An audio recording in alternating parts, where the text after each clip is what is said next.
ચોથી એપ્રિલના રોજ મિર્ઝાપર રોડ પર એક અકસ્માતનો બનાવ બનેલો હતો, જેમાં ફરિયાદી જે છે નરેન્દ્રસિંહ જાડેજા, એમની મોટરસાયકલને સવારે 4:30 વાગ્યાની આસપાસ પાછળથી એક બોલેરો કારે ટક્કર મારીને એમને ઈજા પહોંચાડી હતી, અને એ પ્રમાણે એક્સિડન્ટનો ગુનો એ ડિવિઝન પોલીસ સ્ટેશનમાં દાખલ થયો હતો.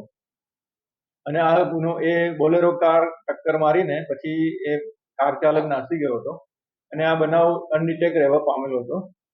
એટલે ચિરાગ કોડિયા સાહેબ જે છે અત્યારના આઈજીપી સાહેબ, એમણે અને એસપી સાહેબ છે વિકાસ સુંદર સાહેબ, એમણે એક ટીમ બનાવડાવી, જેમાં ડીવાયએસપી આરડી જાડેજા સાહેબ અને ખાસ કરીને જે આઈઓ છે આ ગુનાના, એ ડિવિઝનના પીઆઈ એમ પટેલ અને પીએસઆઈ સાથે એક ટીમ બનાવી અને આ ગુનો તાત્કાલિક ડિટેક્ટ કરવા માટે સ્પષ્ટ સૂચનાઓ આપવામાં આવી.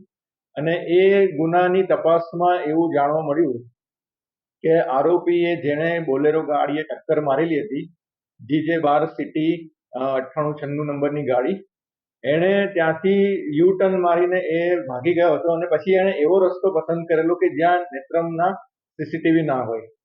એટલે તપાસ દરમિયાન પછી બીજા ભુજ વિસ્તારના બીજા સીસીટીવી કેમેરા એના ફૂટેજ લેવામાં આવ્યા, ત્યારે ખબર પડી કે આગલા દિવસે આ જ ગાડી 2 થી 3 વાર એ જગ્યા ઉપરથી નીકળેલી, જાણે રેકી કરતા હોય એ રીતે. અને પછી એ 4મી તારીખે અકસ્માત કર્યો, એ પછી સીધી 10 તારીખે આ ગાડી નીકળેલી. જ્યારે અગાઉના સમયોમાં આ ગાડી નીકળતી હતી ત્યારે જોવામાં આવ્યું સીસીટીવી કેમેરામાં, તો જનરલી બોલેરોમાં ફોગ લાઇટ ના હોય આગળ, પણ આ ગાડીમાં ફોગ લેમ્પ લગાવેલો હતો. પ્લસ આગળ પહેલી વાર જ્યારે જોવામાં આવી ગાડી શરૂઆતના પીરિયડમાં, ત્યારે એ ગાડીની પાછળ જાડેજા લખેલું, અને અકસ્માત કર્યા પછી જ્યારે 10 તારીખે ફરીથી આ ગાડી નીકળી ત્યારે એની પાછળ સોઢા લખેલું. એટલે આ ગાડી ઉપર ડાઉટ ગયો, અને આઈઓ જે છે એમ પટેલ સાહેબ, એમણે પછી એની ડિટેલ્સ મંગાવી અને પૂછપરછ કરી.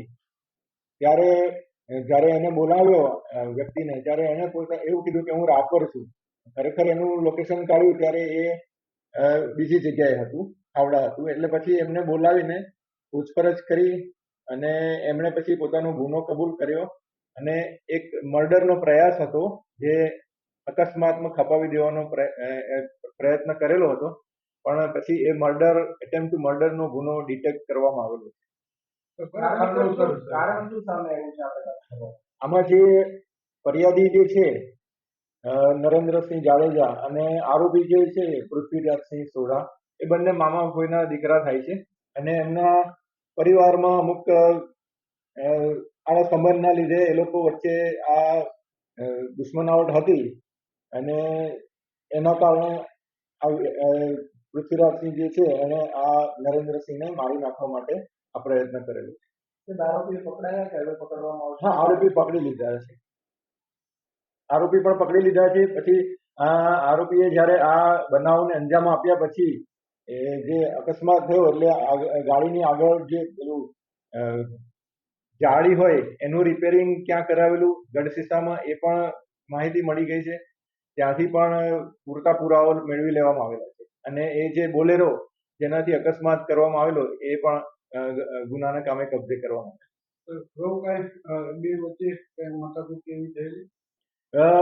એવી રીતે દેખીતી કોઈ ખાસ માથાકૂટ નથી, પણ એમની વચ્ચે આ બાબતના લીધે પારિવારિક આળસ સંબંધના લીધે દુશ્મનાવટ પહેલેથી હતી, અને નાની મોટી બોલાચાલી હતી, પણ પારિવારિક છે મામા ફોઈના, એટલે એ સરફેસ ઉપર નતું આવ્યું. હા, હાલમાં એક જ. ફરિયાદીને શંકા હતી કે કોઈ એને હત્યા કરવાનો પ્રયાસ કર્યો હોય છે?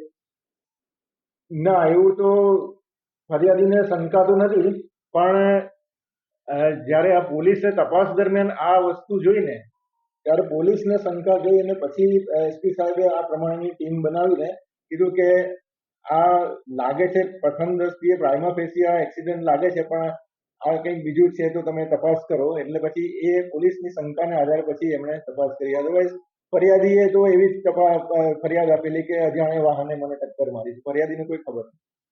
તમે જે કહ્યું કે જે જગ્યાએ બોલેરો જે રસ્તામાં થઈ હતી ત્યાં નેત્રમ હતા, તો કઈ રીતે પોલીસને આ કરી મળી? હા, એ સવારનો 4:30 સમય હતો, એટલે ફરિયાદીએ ફરિયાદ આપી કે મને કોઈ બોલેરો કારે ટક્કર મારી. 4:30 સમય દરમિયાન એટલો બધો ટ્રાફિક ના હોય એટલે પોલીસે વિચાર્યું કે આ ભુજથી મિર્ઝાપર વાળા રોડ પર આપણે ચેક કરીએ કે ત્યાં નેત્રમના કેમેરા નથી પણ એ રોડ પર બીજા કેમેરા હશે તો કઈ બોલેરો ગાડી નીકળી છે એના પરથી પછી આ નંબર મળ્યો હતો. બોલેરો કારમાં કેટલા લોકો સવાર? એ વખતે તો આ એક જ ભાઈ હતા.